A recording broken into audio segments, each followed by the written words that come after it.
الحقيقه طبعا انا يعني بشكر حضرتك استاذ مجدي، يعني شركه سفرنا الحقيقه انا عايز اشكرهم جدا عشان جمعوني بيكم، انتوا وحشتوني جدا وانا بتشرف ان انا قدام جمهور عظيم زيكم.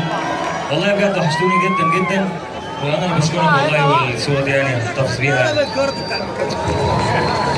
حبيبي الله يخليك كابتن دكتور، حضرتك اللي راسمها بقى، حضرتك اللي راسمها.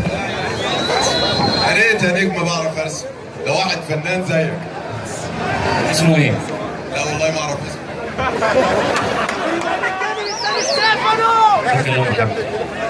طب عايزين نحيي الراجل، هو ماضي بس انا مش عارف نحييه يا جماعه، تحيه كبيره قوي.